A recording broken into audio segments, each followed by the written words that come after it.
Buenos días a todos. Primero, yo vengo desde Neuquén, es casi mucho más lejos que de Uruguay. Es un esfuerzo, como bien dijo Vicky, pero no podía no estar presente en este evento, que además de la categoría de los expositores, es la oportunidad de conocernos personalmente con los colegas con los que compartimos. Transitamos la pandemia en este país, que fue tremendo para nosotros, y a partir del 19 que cursamos la diplomatura, nos pudimos vincular, y ayer y hoy fue un día de encuentros, y la verdad que me da muchísima satisfacción. Gracias, Vicky, por la invitación. Es un orgullo para mí estar representando a mi provincia y compartiendo con el nivel de los colegas, que es impecable, impresionante. Me siento súper honrada. Bueno, ahora vamos a escuchar entonces a Taeli, que no lo puedo creer estar acá presentándola a ella, que es una genia absoluta, y al doctor Martín Testa. Taeli, te escuchamos. ¿Tú me dices ahí? Sí, perfecto. Gracias. Bueno, buenos días a todos y a todas. Muy contenta yo de estar acá y de encontrarnos con amigas y amigos que nos conocimos en pandemia, nos conocimos online y de pronto éramos de carne y hueso y de pronto nos abrazamos, y eso fue algo maravilloso. Extrañábamos esa actividad humana, animal. Bueno, un saludo y agradecimiento también a Vicky, quien ha hecho posible que estemos acá y que nos juntemos. A todos los amigos y amigas de ayer, de hoy y del futuro, buenos días. Yo no sé cómo titular la presentación. A ratos pensaba que podía ser reflexiones sobre el derecho animal, perspectivas sobre el derecho animal. No sé, yo creo que pudiera ser algo así. Sin embargo, creo que el problema o la problemática que quiero plantear sí la tengo más clara. Y eso dice relación con el derecho animal. Cuando uno se plantea el derecho animal, la idea es decir, ¿qué entendemos por derecho animal? Y entonces una posibilidad es pensar el derecho animal siguiendo las mismas lógicas del derecho civil, del derecho penal, como una disciplina que tiene de objeto de estudio normas, jurisprudencia, doctrina, y usamos racionalidades y usamos paradigmas en torno a eso. Entonces, visto así, y pensando en el derecho animal, en la norma y en esa perspectiva, uno dice, bueno, no tenemos código, no tenemos, entonces tenemos que usar una ley prestada del derecho penal, una ley del derecho civil. Entonces, en ese diálogo de ir a encontrarnos con esas otras disciplinas, muchas veces traemos las lógicas de esa disciplina y ahí entonces empezamos a tener ciertas dificultades porque nuestra proyección del derecho animal o de enfocar una problemática es distinta. Y entonces digo, o la problematización es, ¿seguimos mirando al derecho penal con esas lógicas o nos planteamos un derecho transdisciplinar, un derecho crítico, un derecho revolucionario en términos de revolución científica? Es decir, ¿cómo nos planteamos el derecho animal con otra perspectiva?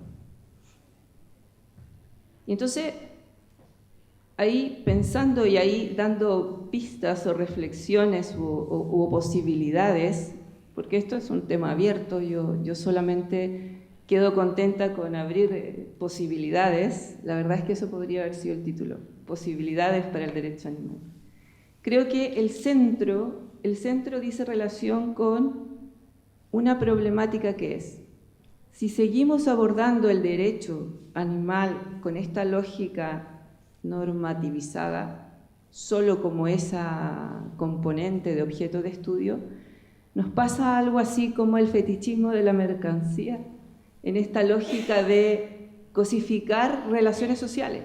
Y entonces creemos que lo que circula, lo que conocemos son leyes disociadas de las realidades sociales. Y entonces el ámbito de la relación social, que es nuevo en el ámbito del derecho animal, sería una relación socioanimal, pongámoslo así. Una relación socioanimal nueva que se incorpora a una problemática que no tenía esa perspectiva porque solo habíamos pensado en las relaciones sociales entre animales humanos. Entonces, esa relación social creo que es fundamental reconsiderar que ese podría ser el punto de partida para pensar un derecho animal. Porque cuando uno visualiza, por ejemplo, el derecho civil, o cualquiera, yo tenía un dibujo ahí para presentar, pero imaginémonos cuando pensamos el derecho civil sin pensar en la norma, sin pensar en el artículo tal o cual, sino que pensamos en las relaciones sociales del ámbito del derecho civil. Y eso serían relaciones privadas, ¿no? Y entonces, en algún sentido, nunca pensamos que esas relaciones privadas, en la lógica de un contrato social, como dice una autora, un contrato sexual donde dejó a la mujer en el ámbito de lo privado y lo público dejó al hombre, y entonces cerró filas en el derecho civil y planteó el derecho civil en el mundo de las relaciones sociales privadas, familias, una cierta familia. Nosotros acá conocemos, bueno, en Chile y acá, la disputa civilización y barbarie dejó ahí una consideración a un cierto tipo de familia, terrateniente, burgués del siglo XIX, patriarcal, monogámico, y en base a eso trabajó relaciones sociales y que fue obviamente considerando bienes jurídicos y normas asociadas a eso. Entonces, cuando uno piensa, por ejemplo, ¿qué hace el animal en este ámbito de relaciones privadas? ¿No? Entonces, cuando uno se plantea el decir el animal no es cosa, sí, eso está claro, no lo discutimos entre nosotros. El tema es dónde, por qué, cómo lo vamos a plantear. ¿Es suficiente plantearse el cambio de un artículo pensando en que la profundidad de la relación social que está en el ámbito civil lo atraparía en una consideración de derecho privado, o sea, de propiedad privada, de ese tipo de ámbito? Porque ha sucedido que uno dice el derecho animal, o sea, el animal no es, y yo les contaba ayer de mi edad, hice mi tesis el año 92 y dije que los animales no eran cosa y claro, buscando en ese entonces uno dice, pero podrán seguir siendo negociados, comprados, vendidos, pero no son cosas. Entonces hay una relación que sigue primando, ¿no? Y entonces ahí la disputa del derecho animal tiene que ser profunda. Entonces si queremos plantear el animal como no cosa, tenemos que pensar en todo el ámbito de relaciones sociales que se normativizan en ese contexto. Yo espero que me sigan. ¿Y esto por qué? Porque efectivamente desde el punto de vista cultural, social, hay nuevas relaciones sociales que evidentemente no son las que pensó Andrés Bello para nuestros pueblos, y entonces tiene que ver con relaciones no especistas, tiene que ver con relaciones de igualdad, de fraternidad, de solidaridad, de nuevas relaciones económicas, de soberanía, relaciones políticas, una disputa nueva de lo público, ¿no? Sí, es importante cuando nosotros pensemos el derecho animal, pensar cuál es el espacio de lo público, cuál es el espacio de lo privado, dónde queremos situar al sujeto animal en ese contexto y desde ahí, bueno, empezar a revisar y revolucionar el ámbito del derecho. Entonces, visto así, ¿cómo nos planteamos el derecho con esta nueva orientación? Una cosa que hemos ido abordando y ahí con muchos años con Israel y que ahora tenemos un trabajo en particular que dice relación con la interdisciplinariedad. Entonces, ¿por qué incorporamos esto? Porque si nosotros pensamos al derecho animal en el contexto de una nueva relación socioanimal que está incorporada o que se debe incorporar, ¿cómo entonces hacemos producción jurídica considerando eso, esta novedad de consideración a este nuevo sujeto en un contexto de relación socioanimal. Pensamos que, por ejemplo, cuando dialogamos, ¿no?, entre veterinarios, juristas, sociólogos y todos los convocados, estamos muchas veces solamente conversando desde nuestra parcela. Entonces, viene el veterinario, habla de lo suyo y tal. Y nosotros ahora queremos considerar una relación nueva, que si nosotros lo miramos desde la perspectiva científica, sería un enfoque absolutamente transdisciplinar, porque está más allá de una disciplina, transversaliza todas las disciplinas. Entonces, si nosotros tuviéramos que hacer este enfoque transdisciplinar, que esos espacios que no habían sido considerados desde las perspectivas disciplinares, entonces, claro, esta relación socioanimal está ahí, en todos lados. Entonces, el llamado del derecho animal sería a revolucionar desde esta perspectiva. ¿Cómo lo hacemos en el plano jurídico en este caso?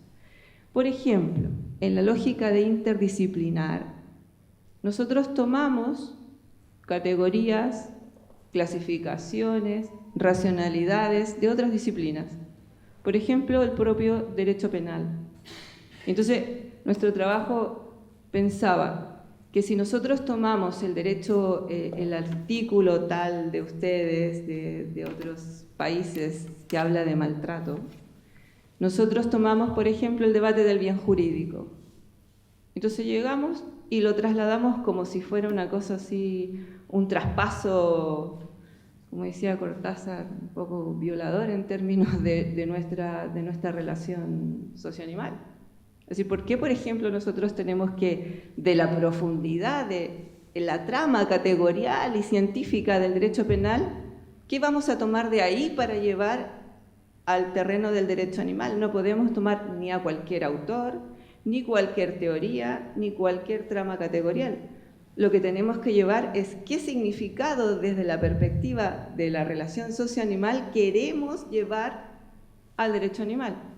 Y eso significa que este diálogo tiene que ser un diálogo profundo, con pie en el cambio, ¿cierto? Como, no sé, han dicho que dicen acá como ponerle un cambio menos, algo así. Baja un cambio, que es muy bueno. Baja un cambio porque no podemos tomar todas las categorías. Y tampoco nosotros podemos llegar y entrar al derecho civil a trabajar la categoría y a darle vuelta a la misma lógica del derecho civil cuando hay una relación socioanimal nueva que tiene que ser considerada de otra manera. Porque si lo pensamos, el derecho hasta ahora había sido un derecho que consideraba la relación persona humana y humana. Y el ámbito de los contratos y el ámbito penal y todo estaba orientado, aunque fuera con la cosa, era el derecho de propiedad, que no quiero que tú me saques lo mío. Entonces siempre había una consideración, hasta que llegó un nuevo sujeto y por lo tanto tiene que revolucionar todos los significados. No es una cosa de traspaso así vacío de una categoría a otra. Entonces, es importante pensar de qué manera el derecho penal, o sea, el derecho animal tiene que buscar criterios, en primer lugar, para que esos traspasos sean traspasos con una perspectiva de esta nueva relación socioanimal. Esa es una primera cosa. Cualquier interdisciplina que se quiera fortalecer para fortalecer el derecho animal tiene que tener esa consideración. Y sobre eso tiene que ser el aporte, porque si bien viene del derecho penal la categoría de bien jurídico con todas estas alusiones posibles, el derecho animal, ¿cómo devuelve en esta relación dialéctica a las otras disciplinas jurídicas? Por ejemplo, tiene que devolverle con este nuevo sujeto. O sea, no es tomar el bien jurídico y usarlo y después quedarnos con eso cuando, por ejemplo, uno se encuentra con el terreno penal, que ellos tienen sus lógicas y que han discutido y han llevado luchas muy profundas a propósito de la violencia que les toca considerar. Y entonces el derecho animal o esta relación nueva parece desproporcionada, las penas son desproporcionadas, el principio y se cruza con toda su lógica, y está bien porque ellos tuvieron siglos de otra violencia.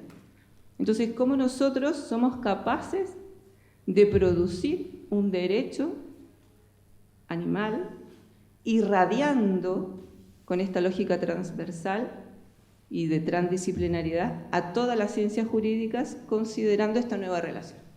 O sea, esta nueva relación socio-animal, estos nuevos sujetos de relaciones, tienen que irradiar con otra perspectiva el ámbito de producción del derecho en su conjunto.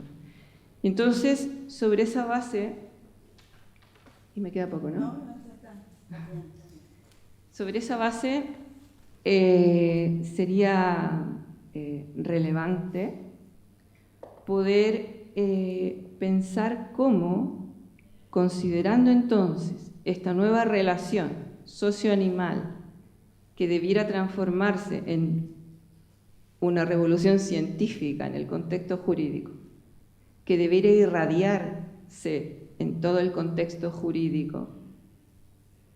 Sobre esa perspectiva, entonces, hay que hacerse cargo de plantear principios, criterios de cómo vamos a tomar, cómo vamos a devolver con esta nueva realidad.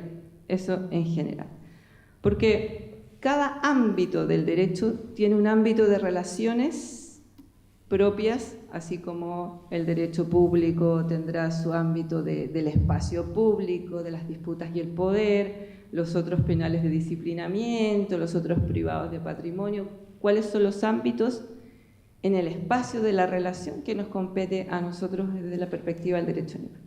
Y eso también porque el lenguaje, por ejemplo, y lo conversábamos ahí con Vera a propósito de por qué pasa, inclusive en el ámbito educativo, que nosotros tenemos una forma de enseñar el derecho animal siguiendo exactamente las mismas lógicas educativas, cognitivas, conductuales y todas las que de considerar al animal un objeto de ciencia, ¿no? Y entonces, sobre esa base, siguiendo todas las lógicas en el derecho civil, en el derecho penal, cuando lo hacemos, por ejemplo, yo le contaba, en el caso chileno nosotros tenemos un artículo que dice los animales son cosas, no, ¿cómo es? Los animales, dice... los bienes muebles pueden ser semovientes como las cosas. Los bienes, claro, gracias, mi memoria es pésima para los artículos. Los animales son semovientes como las cosas. Entonces lo ejemplifica como las cosas, nunca dice que son cosas. Entonces, bueno, eso puede ser una cosa, no es que hayamos visto cosas que no hayan visto otros, sino que replantear el paradigma hace que nosotros miremos cosas que no habíamos visto. Porque cuando nosotros vemos, por ejemplo, el que mata a otro, eso, cuando uno dice, el otro tiene que estar vivo, el otro tiene que ser un otro, la relación que entonces empezamos a visualizar en el ámbito de la relación otras perspectivas, y entonces el sujeto en esta relación, este sujeto animal, para que se dé esta relación más allá de lo ontológico del ser vivo, que eso uno no lo puede discutir acá, es el ámbito de la relación también. Se presupone que tiene que ser un otro no maltratado para plantearse siquiera la posibilidad de un maltrato. Entonces hay un montón de cosas que nosotros estamos transmitiendo a las futuras generaciones, y ese es otro desafío de cómo el derecho animal no solo se produce a sí mismo como una nueva epistemología, como una nueva ciencia, sino que además cómo produce conocimiento para formar abogados y abogadas que se dediquen al derecho animal o que se dediquen a cualquier derecho considerando la relación socio-animal nueva. Entonces, ese es un desafío también del derecho animal, incorporar su proceso de autoformación de sus propios cuadros y tiene que ser profundamente reflexionado. No es cosa de que se aprendan los artículos y eso no los relaciona como sujetos responsables. Bueno, ¿qué diría yo para finalizar? No puede haber un derecho animal sin nuevos saberes, sin una perspectiva transdisciplinar. No puede haber un derecho animal que no considere la relación dialéctica que irradie, que lleve esta relación socioanimal a todo el ámbito jurídico. Ese es un campo revolucionario, digámoslo, hasta político, jurídico-político, que como abogados o como juristas o como desde la trinchera que podamos darnos, dispute esos terrenos y esos espacios. Es interesante también las nuevas lógicas no clásicas, como para incorporarlas y pensarlas en el ámbito del derecho.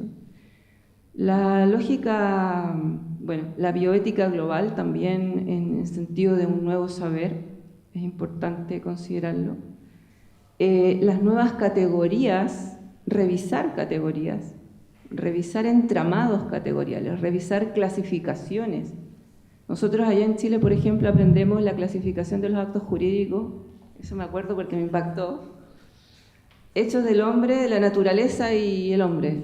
Yo no sé si por acá pasa, digo, ¿en qué minuto a nosotros nos cae un aluvión en el desierto de Atacama, donde no llueve jamás y hay un aluvión y es culpa de la naturaleza? Cuando nosotros movimos los ríos, cuando nosotros hicimos intervención. Entonces, ¿en qué minuto esa está tan separada y disociada como los hechos del hombre y los hechos de la naturaleza? Tal vez en algún momento se pensó esa diferencia, pero y hay una serie de clasificaciones, hay una serie de consideraciones. Yo diría que hay ámbitos de categorías que son propias de las relaciones entre humanos y está bien, es decir, el contrato de compraventa y no sé, se me ocurre por decir uno bien extremo, y muchas que están bien, pero hay otras que debiéramos intervenir. Pluralidad, discriminación, categorías y ámbitos de clasificaciones, todo aquello. Habitante me pareció genial, pueblos originarios, culturas, todas aquellas posibilidades donde esta relación socio-animal pueda entrar, tiene que entrar. Y aquellas que son propias de las naturalezas humanas como un contrato de compra-venta, no sé si disputar ese terreno, no sé si seguir con el animal es inteligente o no, si tiene voluntad o no, es decir, hay terrenos que yo no sé si sería conveniente, pero hay otros que sí y profundamente tienen que ser revolucionados en otras lógicas.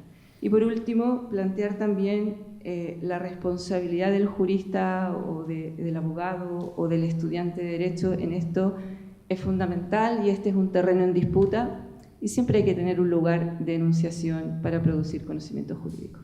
Eso, gracias.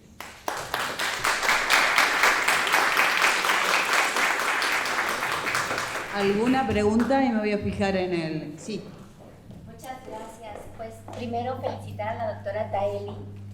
Y me parece que su ponencia es más que pertinente hoy, después de todo lo que estuvimos discutiendo ayer, porque nos estamos encontrando, los que ya tenemos algún tiempecito trabajando este tema del derecho animal, que hay ciertas barreras lingüísticas, epistémicas, conceptuales en el derecho que no dan.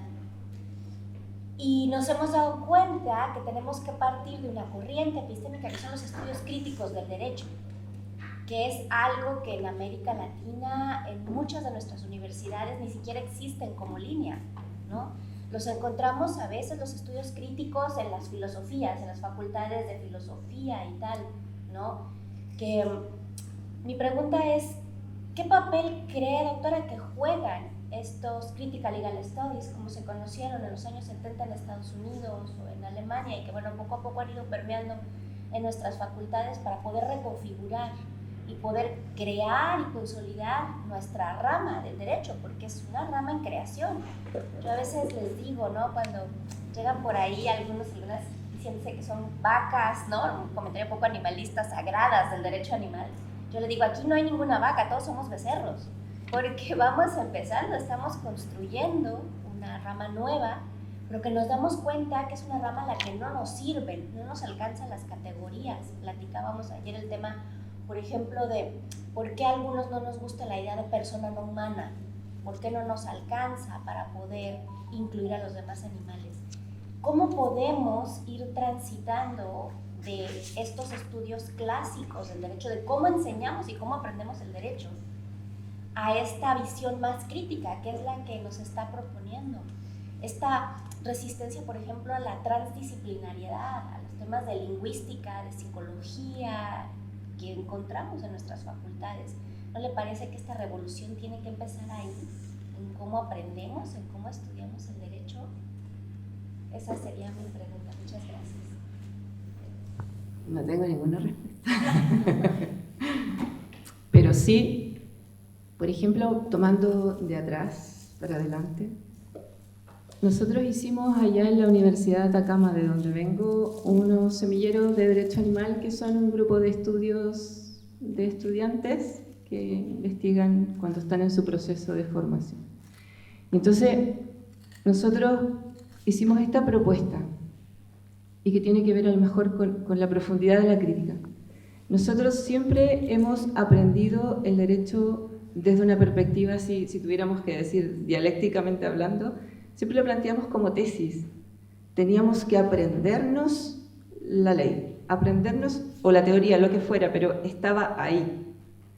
Entonces, la apuesta que nosotros hicimos fue una pedagogía de la contradicción, una pedagogía de la negación. Porque nos planteamos y dijimos, esto es lo que hay en el derecho civil, por ejemplo, estos son los artículos que hay en el derecho civil. Yo no quiero que se los aprendan. Terminaron aprendiéndoselos, obviamente. No quiero que se los aprendan. Lo que quiero hacer es que los destruyan. Eso es lo que yo necesito que hagan. Y tienen 1 año. Entonces, claro, obviamente se lo aprendieron porque pelearon mucho con ellos.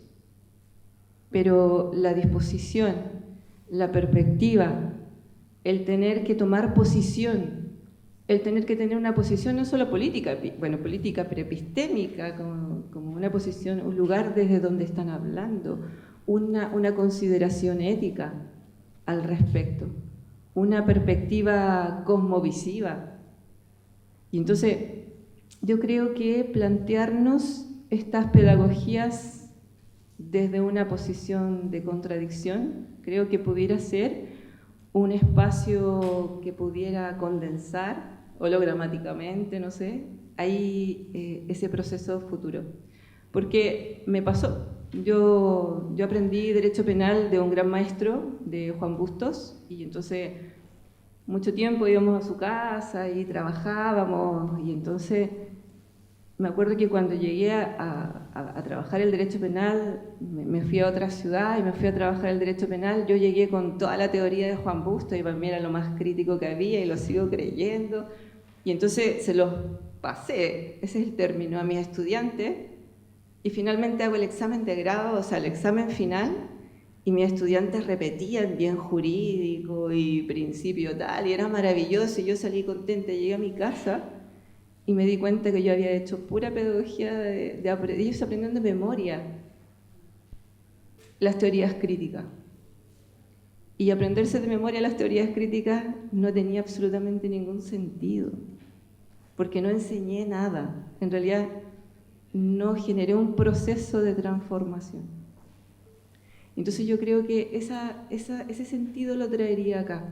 Yo creo que tenemos que formar ámbitos de conciencia más que conocedores de, incluso si las teorías que pueden revisar, incluso teorías muy antiguas que plantean temas revolucionarios, también las traería de vuelta, porque he pensado en algún sentido, como todos hemos pensado muchas cosas acá, y le hemos dado 1000 vueltas a todo. A veces pienso que la disputa y la real disputa no es entre personas o humanos y no humanos, o sociedades y animales, o especies. A veces pienso que la disputa central es el capital. El capital contra los humanos y el capital contra los no humanos. Y ese es el punto. Entonces creo que es un tema bien profundo. doctora Elisa Rosa. La escuchamos. Buenísimo, Taeli, tu clase me encantó.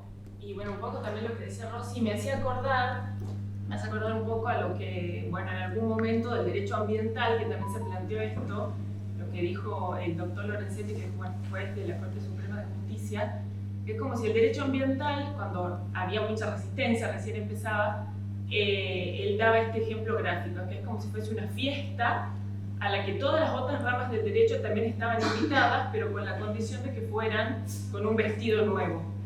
Entonces, como, bueno, estamos todos, diálogo de fuentes, pero cada uno vamos a tener que cambiar un poco para que exista esto de la relación socio-animal, que me encantó. Me parece que es como que grafica un poco que también podría aplicarse al derecho animal. Eso nada más. Sí, adelante. Sí, ¿cómo estás?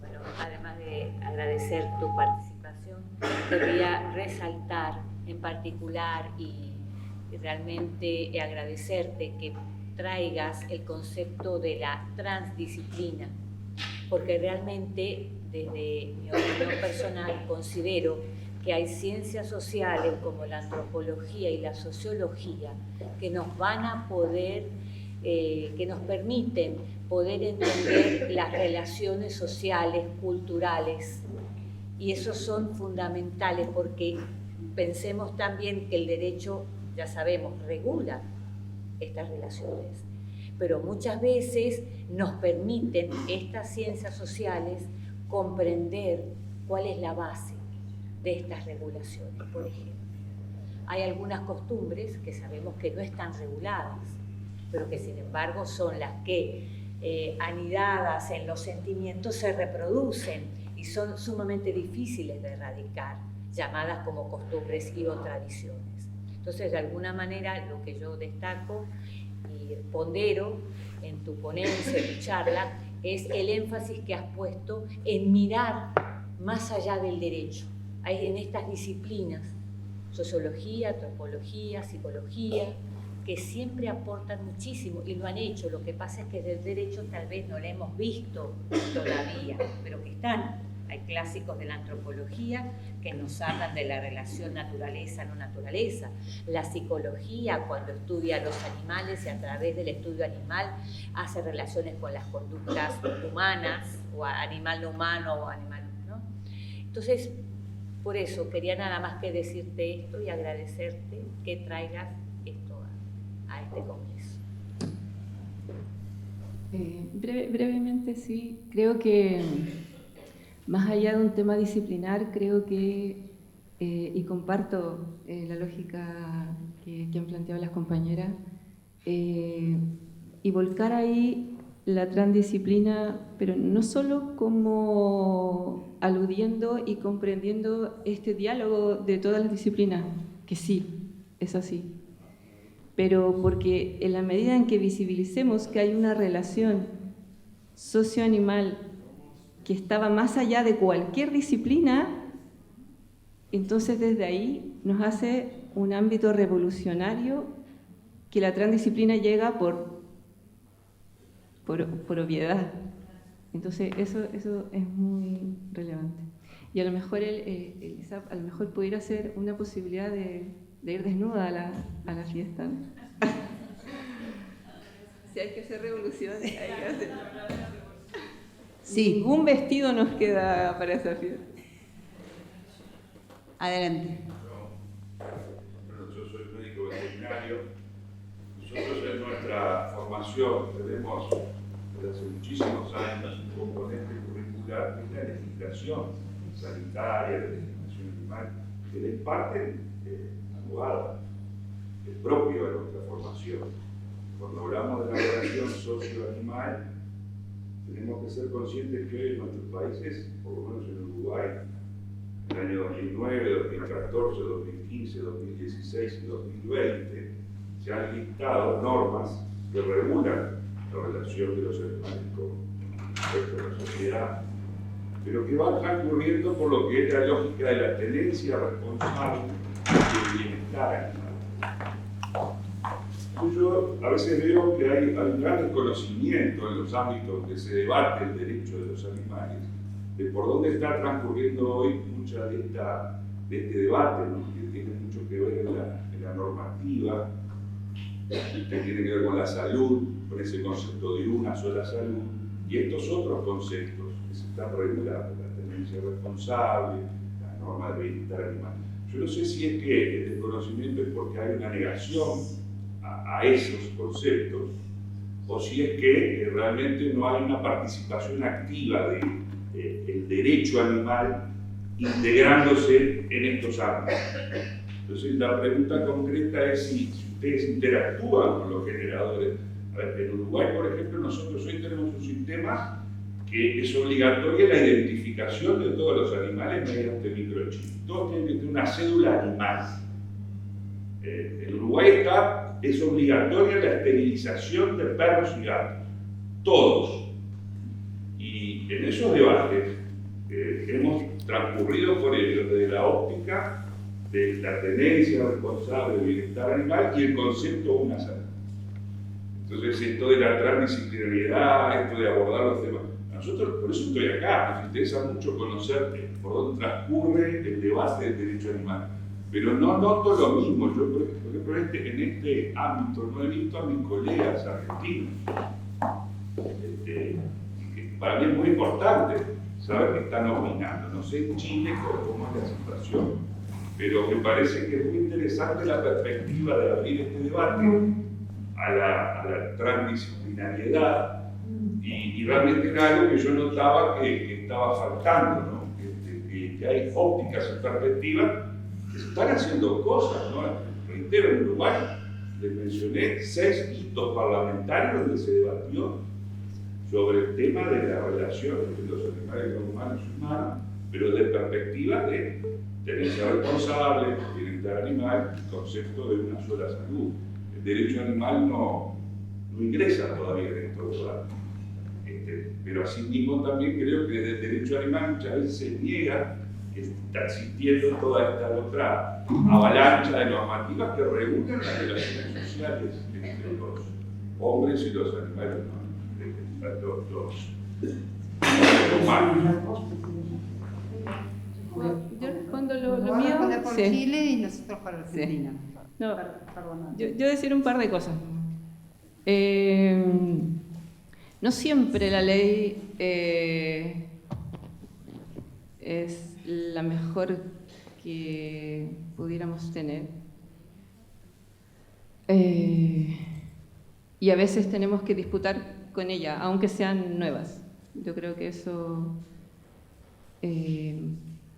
pero la idea de ir generando procesos en la integralidad de, por ejemplo, del animal, como hablaba ayer la doctora, esto de concebirlos como sujetos que tienen estrés y que incluso a propósito de eso generan otros procesos de sintomatología y tal, pienso que hemos generado paradigmas y que también los hemos reproducido, y yo no me voy a meter en su disciplina, por cierto, pero los hemos reproducido en otros ámbitos de las medicinas, que miramos el cuerpo como si fuera una máquina, a lo más de CAR, y entonces vamos los de la cabeza, vamos al neurólogo y pasamos por 20 médicos para que lleguemos finalmente a que tenemos un problema de ansiedad con los hijos, con la vida, Y entonces, ¿qué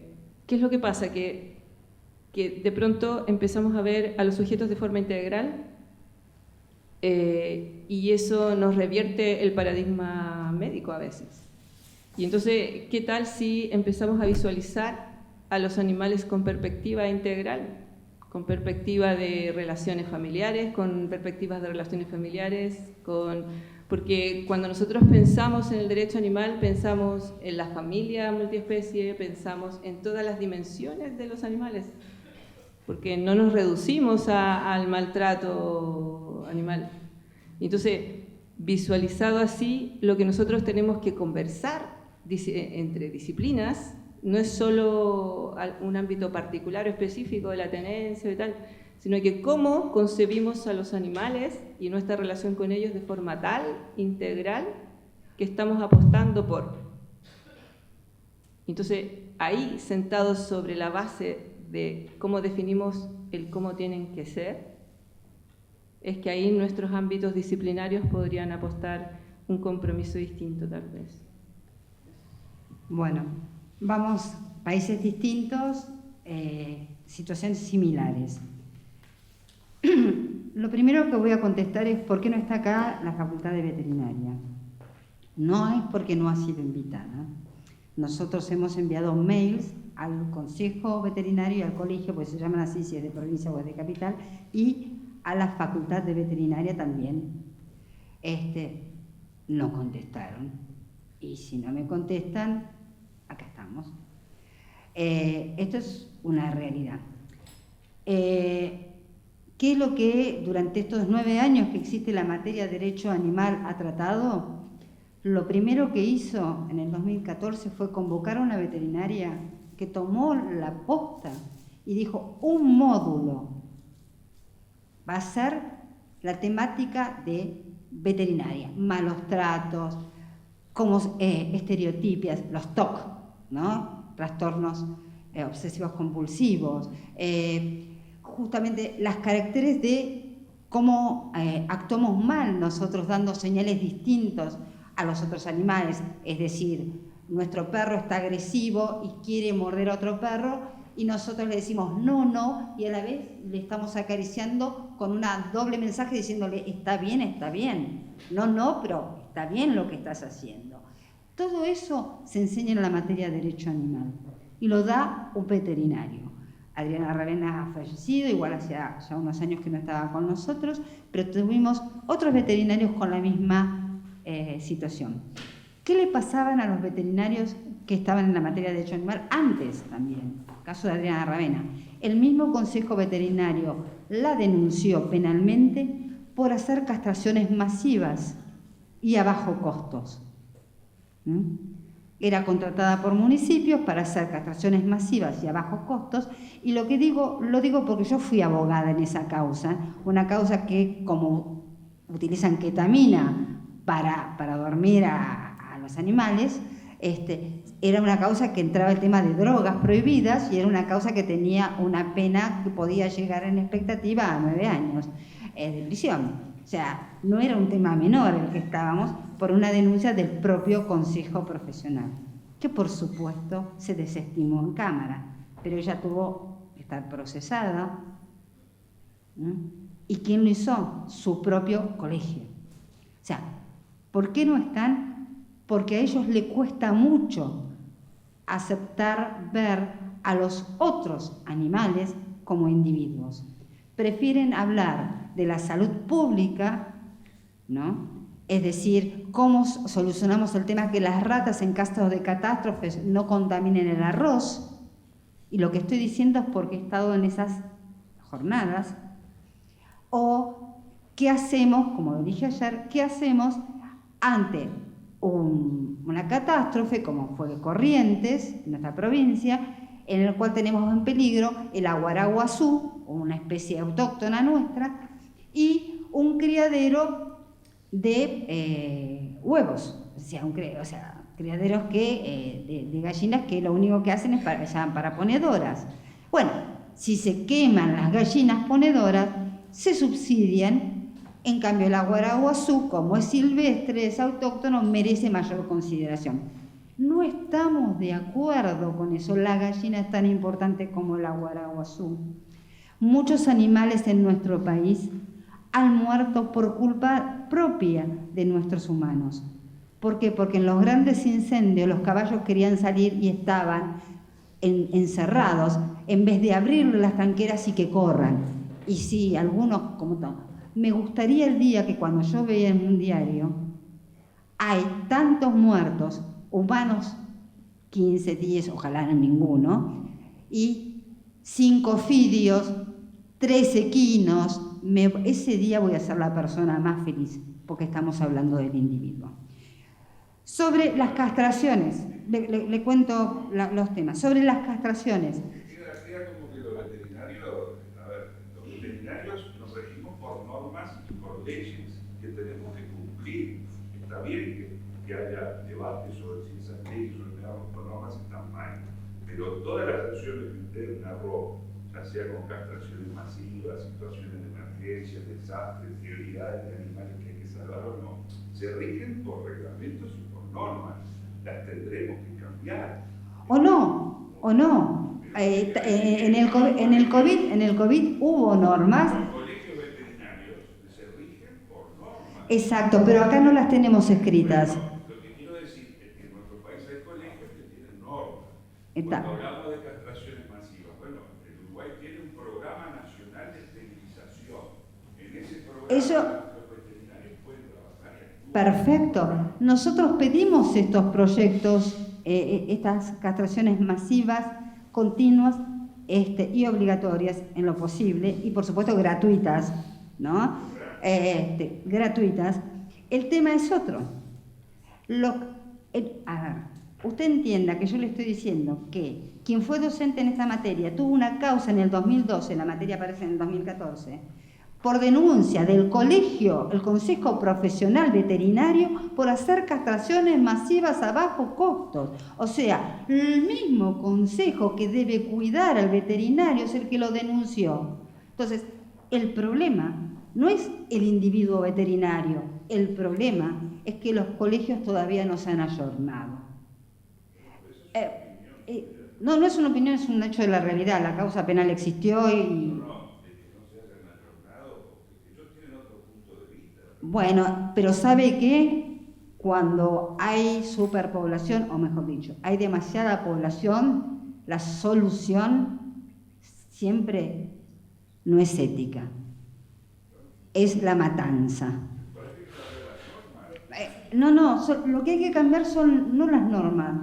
Las zoonosis deben trabajar como zoonosis realmente. Así lo hemos hecho en Uruguay, hemos cambiado las normas. Uruguay es un país ético, no tiene eliminación de población canina mediante la eutanasia. Sí, pero Argentina no es así. Ahora le voy a dar a dos personas y una sola cosa más que digo. Lo que falta en nuestro país, en mi país, Argentina, es perspectiva animal. Esto es la realidad. Y le voy a dar la palabra a dos personas que se dedican justamente a asesorar a legisladores, como es Elisa Rosa, porque trabaja desde Salta, y a Noralí, porque ella sí que en Neuquén ha logrado maravillas. Neuquén tiene castración a todo el mundo, creo que si usted va lo castran también, ¿no? Castran a todos. Pero también tienen un cuidado con todos los animales, con los animales en situación de calle. Digamos, no hay situación de calle porque el Estado de la ciudad de Neuquén está presente. 2 segundos y estoy con ustedes porque es muy, quiero rescatar, fue un disparador importante el de Taeli de esta temática. Y yo entiendo que Neuquén es, como le dicen, la Dubái de Argentina, ¿verdad? Nosotros vivimos en un paraíso, en una isla. En esa isla, en la cuestión animal, forma parte de la agenda política. Los animales son co-ciudadanos a nivel municipal. Hay un programa de no hay castraciones masivas, no le llamamos castraciones masivas. Yo no soy, yo soy una abogada particular, no soy funcionaria, nada. Yo me gano mi sueldo litigando y asesorando, o sea, no soy empleada estatal. Y la cantidad de castraciones es ejemplificador a nivel país. Además, trabajamos en forma conjunta, Colegio de Abogados y Colegio de Veterinarios. Consideramos que sin el apoyo interdisciplinario, transdisciplinario, yo no puedo hablar si esta herida, si esto es maltrato. Yo necesito un veterinario a la par. Como cuando hago un juicio de mala praxis, necesito un médico al lado mío. Yo no estoy capacitada. Capaz, hay profesionales que sí.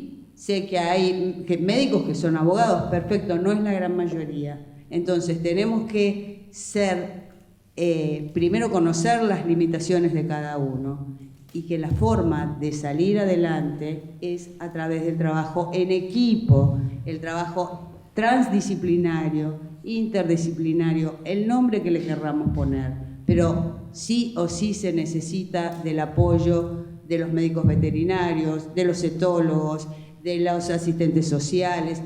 Yo en Neuquén, cuando tenemos una unidad fiscal especializada, en cada caso de maltrato, lo intento, no estoy diciendo que lo logro, pero pido que pase en vista al defensor del niño, porque esencialmente todos sabemos que hay un caso de violencia intrafamiliar y que necesitamos la asistencia de esa familia.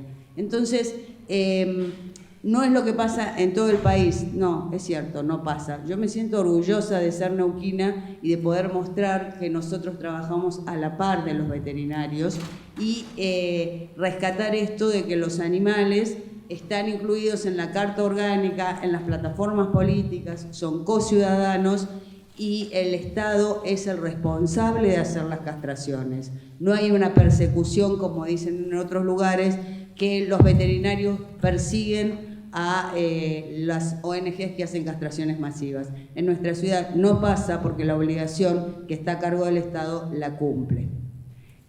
Sí, quería... Sí. Voy a ser muy breve porque me parece que esto ilustra perfecto lo que decía la doctora Taeli. Me parece que es un tema de lenguaje. En la lengua anglosajona no tienen estas discusiones porque tienen clara la diferencia entre animal law y animal right. Con todo respeto, doctor, usted nos está hablando de animal law, de un conjunto de normas jurídicas que regulan la relación humano-animal desde una perspectiva en la que el animal puede ser considerado un recurso zootécnico, etcétera, etcétera, pero es una relación, como lo decía la doctora Taeli, una relación humano-animal con una perspectiva diferente. Estamos relacionando seres humanos con recursos, con bienes aprovechables, etc. Nosotros no buscamos eso. Los que estamos aquí, la mayoría estamos desde la perspectiva del animal rights, de considerar al animal como un sujeto de derechos. Hace poco estuve en un evento en Cádiz y me decían los padres del derecho constitucional contemporáneo español: yo no puedo concebir derechos para lo que me voy a comer. Entonces, esa es una perspectiva interesante, respetable, pero no es la que tenemos acá. Yo, como decía la doctora Vicky, no queremos que las jaulas sean más grandes, no queremos que los animales sean extraídos, sean aprovechados, sean utilizados. Tal vez sonamos como unos locos, porque nos decían ayer aquí mismo en este foro, es que eso no es la realidad. Tal vez sonamos como unos locos, pero no es lo que estamos buscando aquí. ¿Cómo hacemos interdisciplinariedad si partimos de una premisa que... Porque nosotros tal vez buscaríamos a lo mejor algún veterinario que compartiera nuestra visión de que los animales no son sujetos no son objetos aprovechables. Y sí hay. Y sí los hay. De hecho hay. Perdón, pero le tenemos que dar la palabra. Después seguimos, si quieren, pero el doctor Testa tiene un compromiso. Después seguimos con las preguntas, no hay problema. No, el doctor Testa, le estamos robando su tiempo. Después continuamos, doctor. Mil disculpas y lo escuchamos. Muchas gracias, Ralí. Un placer estar aquí. Le agradezco a la investigadora, profesora, doctora María de las Victorias González Silvano, directora del Seminario en Derecho Animal de Instituto de Investigaciones de esta Facultad de Derecho de la Universidad de Buenos Aires, y también a esta Casa de Estudios, en este espacio, en este salón azul que evoca justamente la historia de esta institución, de esta Universidad de Buenos Aires, en la que justamente un ex decano de esta casa, el doctor Atilio Alterini, más de una vez nos invitaba a pensar a la universidad pública en un proyecto de nación. Y en ese sentido, la doctora González Silvano, con su equipo, entre otros, y otras personas, viene trabajando desde hace bastante tiempo, desde antes del 2015 y a partir de entonces en la materia de derecho animal, y organizando estos encuentros justamente sobre la temática, primero nacionales y ya también hace un tiempo internacionales, para poder reflexionar en lo que hace al derecho animal, y en mi caso lo que a mí me ocupa es pensar, es reflexionar sobre el derecho animal y en particular con la rama del derecho del consumidor. Cuando uno se aproxima a esto que estaba muy bien mencionando Taeli, que me antecedió la palabra, justamente tenemos que pensar hoy en día y abordar la relación de consumo con una mirada que no puede ser la mirada del siglo pasado, la mirada del siglo XX. Tenemos que animarnos precisamente a pensar la relación de consumo justamente con los fenómenos, pero no del futuro o con las situaciones que se van a dar, sino con las situaciones que se están dando hoy en día, ¿sí? Y acá la situación de los animales no humanos es un aspecto a tener presente. Cuando uno se aproxima a la temática de derecho animal, justamente puede tomar en cuenta aportes de otras ramas, ¿sí? Esto que también muy bien mencionaba la doctora Elisa Rosa, porque el derecho animal se relaciona, dialoga con las otras ramas, aunque también para ir consolidando, ir aprendiendo, ir tomando sus principios de cara a su propia autonomía científica, académica, doctrinaria, jurídica.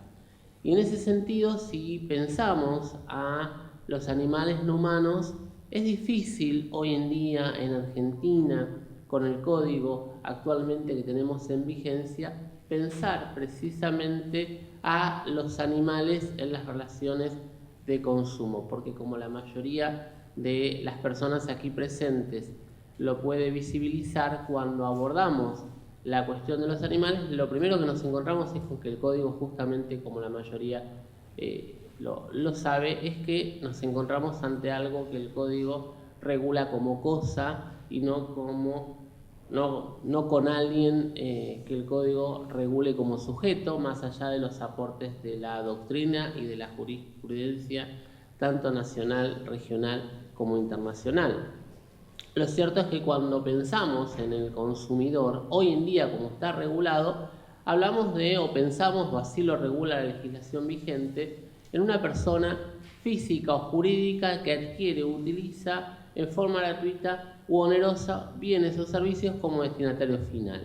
Y acá les propongo como idea abierta a debate, justamente para poder pensar en clave de vulnerabilidad. Creo que la vulnerabilidad de la mano del consumidor nos permiten dar algunos aportes, ¿sí?, respecto a la situación de los animales no humanos en las relaciones de consumo.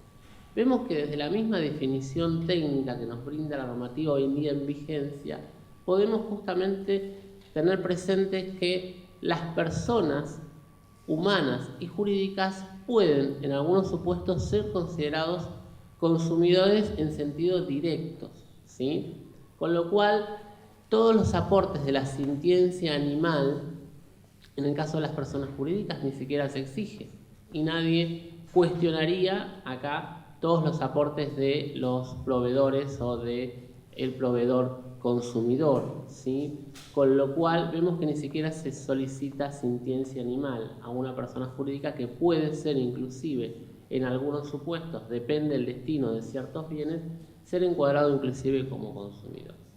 Y por el otro lado de esta relación jurídica, de este vínculo jurídico, nos vamos a encontrar precisamente con el proveedor, ¿sí? Con esa persona física o jurídica que desarrolla de manera profesional actividades en la cadena de producción, de distribución, de comercialización, ¿sí?, bienes y servicios destinados justamente a consumidores y usuarios. Esta es la definición en sentido estricto de consumidor directo, ¿sí? La relación de consumo, entonces, como una relación que existe entre consumidoras finales de bienes y servicios y las empresas que los ofrecen, ¿sí?, siempre que estos consumos sean para el uso personal, familiar o social, ¿sí?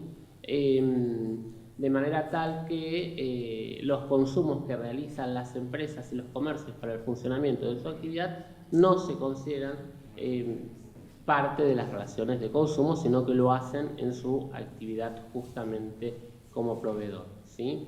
De esta forma vemos a las relaciones de consumo como más de uno o más de una comprenderá al proveedor que posee la información, que posee un conocimiento técnico, que posee una capacidad económica, que está organizado colectivamente, mientras que por otro lado tenemos a un consumidor, usuario o usuaria, carente de conocimientos técnicos, carente de una información exhaustiva, que actúa en forma y con recursos individuales. Y esto es lo que hace al concepto de consumidor directo. Pero sin embargo, nosotros nos encontramos en las relaciones de consumo, ¿sí?, pensando en personas humanas, con muchos consumidores también indirectos, ¿sí?, que son aquellos que sin ser parte de la relación de consumo, pero como consecuencia de esta relación de consumo, adquieren y utilizan bienes o servicios para su consumo final. Pensemos, por ejemplo, las situaciones de las niñeces e infancias, ¿sí?, niños, niñas, adolescentes como miembros de una familia. Vimos acá inclusive el concepto que hoy en día se está utilizando respecto de familia. Y ustedes tienen en este congreso referentes que trabajan la temática respecto al concepto de familia interespecie, como la doctora Elisa Rosa, como la doctora María José Domínguez Cedreira, entre otras, con lo cual muchas veces en este concepto de consumidores indirectos entran también los niños, las niñeces e infancias, que no se le pide un ticket para poder reclamar, ni que sean los titulares del servicio que están reclamando. Muchas veces son adolescentes. Hoy en día una persona adolescente a los 13 años está esperando para tener su cuenta Mercado Pago y a nadie se le ocurriría pensar que no pueden reclamar. Y también a los beneficiarios de tarjeta de crédito, de contratos de seguro, ¿sí? En algunas situaciones en las cuales, si pensamos en sujetos en sentido estricto contratantes o con capacidad para celebrar contratos, tenemos ahí algún que otro aspecto a tener presente. Y también tenemos, ¿sí?, que pueden ser alcanzados por las relaciones de consumo a los sujetos expuestos, ¿sí? Aquel conocido fallo Mosca, que si bien no trata de los animales no humanos, nos da una pauta respecto de, sienta las bases en cuanto a la temática de sujetos expuestos, entre otros aportes. Y los sujetos expuestos son aquellos sujetos que sin ser parte de una relación de consumo, es decir, no son parte de una relación de consumo, sin haber adquirido o utilizado directamente un bien o servicio, sufren un daño como consecuencia de esta. Son las víctimas de las relaciones de consumo, ¿no? Fíjense acá ustedes esta idea de víctimas, ¿sí? Y hoy en día en Argentina los sujetos expuestos los tenemos expresamente regulados en el 1096, más allá de la redacción que pueda tener el artículo, están expresamente incluidos, pensando en las personas humanas, la idea de los sujetos expuestos, ¿no? Dice justamente el 1096 que justamente le van a ser aplicable la normativa en materia de consumidor a las personas que están expuestas a prácticas comerciales determinables o no, sean consumidores o sujetos equiparados. Y acá vemos esta idea de sujeto expuesto, ¿sí?, dentro de aquellos sujetos, ¿sí?, que pueden ser precisamente alcanzados por la normativa protectora consumeril sin estar justamente en una relación de consumo, ¿sí?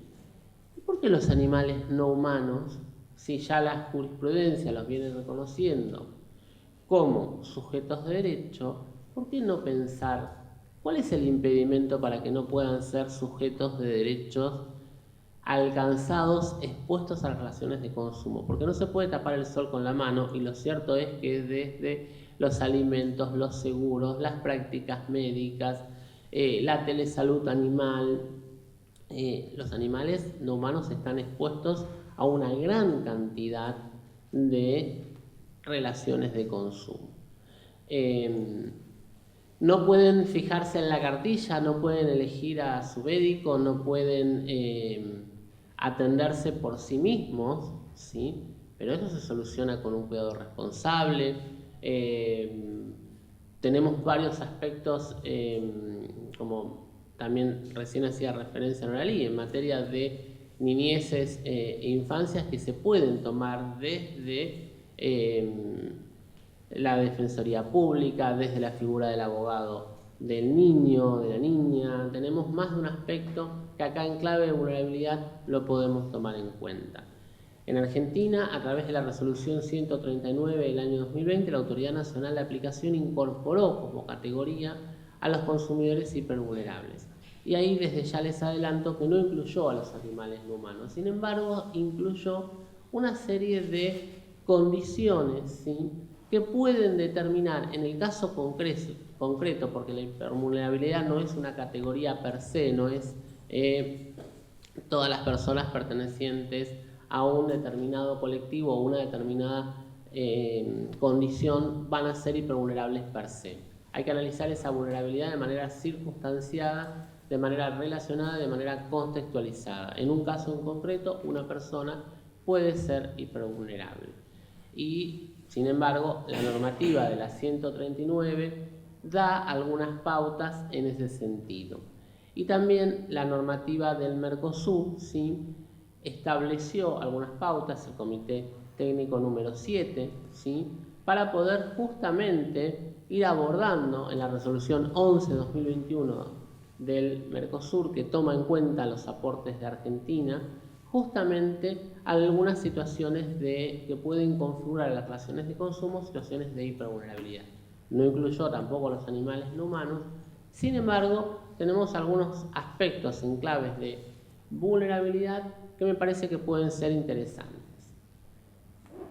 Si yo hoy en día les mencionara de incluir a la perspectiva de género, que hoy en día contamos con una guía de buenas prácticas en materia de género, que los proveedores deben respetar a las relaciones de consumo, creo que a más de uno o una de las presentes no se asombraría o no le llamaría la atención este análisis o incluir esta perspectiva de género en el derecho del consumidor. Sin embargo, hace un tiempo atrás no era tan habitual, ¿sí? Y cuando hablamos de incluir una perspectiva de género en las relaciones de consumo, no hablamos solamente del Hotel General Paz o del reciente fallo de la Corte Interamericana, sino hablamos de tener en cuenta estas perspectivas, ¿sí?, de manera interseccional, para tomar en cuenta los aportes de otra rama, para ir consolidando también la rama de el derecho animal, que se relaciona con las distintas ramas, ambiental, civil, contrato, penal, ¿sí? Y hoy en día, por suerte, en materia de perspectiva de género se viene trabajando mucho en lo que es las relaciones de consumo. Ahí veo en el público a la doctora Analía Pasaltino, una referente en justamente la perspectiva de género y la educación. Y en ese sentido, hoy en día también nos encontramos con el desafío de ¿y por qué no sumar la perspectiva animal en las relaciones de consumo?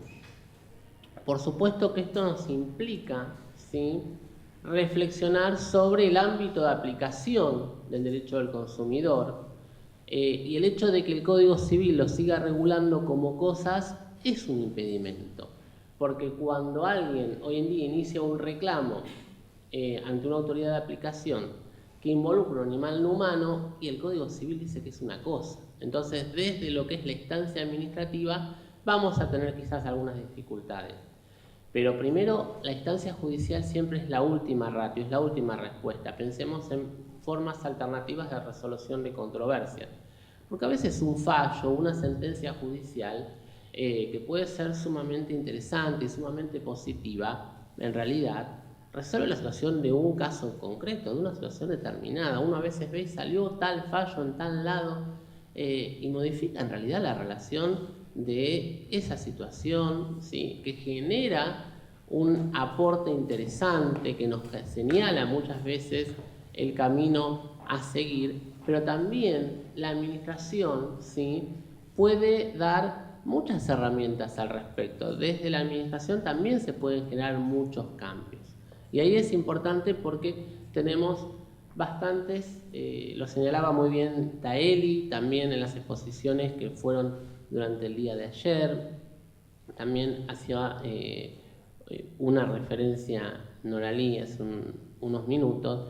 También pensemos en la administración, las respuestas que se pueden dar desde la administración, porque en materia de políticas públicas, desde la administración se pueden cambiar las realidades, no de una sola persona, sino de un colectivo de personas, de una determinada, más allá de las acciones colectivas y demás. Y también pensemos en actuar antes, en la prevención. Por eso creo que si miramos las relaciones de consumo con este prisma de la perspectiva animal, bueno, en sentido estricto, hoy en día, como el código los regula como cosas, veo difícil que encuadren como consumidores directos por una serie de situaciones, ¿sí? Sin embargo, el hecho de que los animales no humanos no puedan contratar, ese argumento en principio, que no tengan capacidad para contratar, que uno de los paneles del día de hoy trata justamente sobre esa temática, en principio no sería un impedimento, porque el derecho del consumidor no, justamente, y acá es la diferencia que hace el Código Civil, más de uno y una de los presentes advertirá claramente que hoy en día en Argentina el Código Civil regula los contratos de consumo, pero el eje del sistema protectorio consumeril no son los contratos de consumo, sino que es la relación de consumo, siguiendo los antecedentes más actuales en la materia en la región, ¿sí? Con lo cual pensemos justamente que el eje del sistema protectorio, más que en el contrato de consumo, es la relación de consumo. De hecho, hoy tenemos varias situaciones, ¿sí?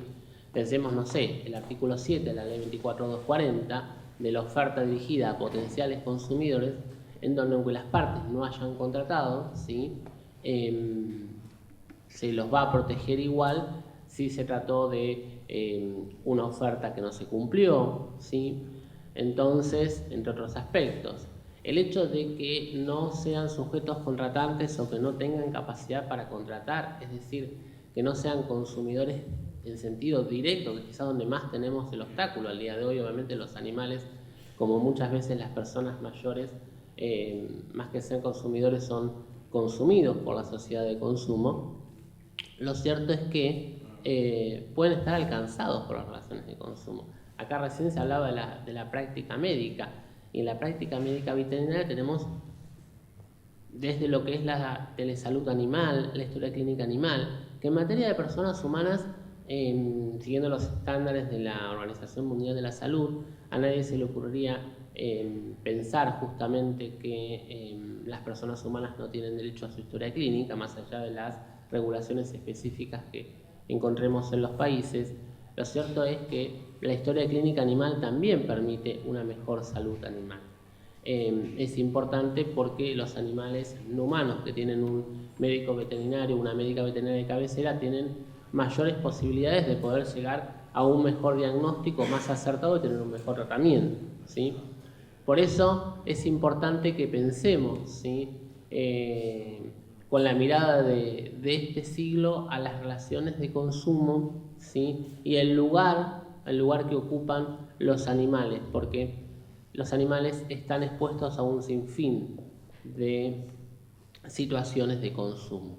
Y ya el código hoy en día en Argentina 2015 ya no se rige tanto por esa normativa del código comercial de acto de consumo o acto de empresa. Si estamos en una situación de consumo, posiblemente vamos a estar alcanzados, y por eso es importante visibilizar, identificar, ver cuándo estamos en una relación de consumo y ver cuándo este reclamo involucra a un animal humano. Y para eso la educación cumple un rol clave para que desde el derecho animal se pueda dialogar con otras ramas para ir consolidando la autonomía científica de ambas ramas, tanto del derecho del consumidor como del derecho animal.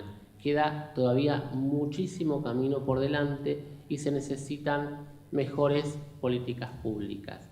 El Congreso argentino que se llevó adelante en Santa Fe en el año 2019 incluyó, que reúne a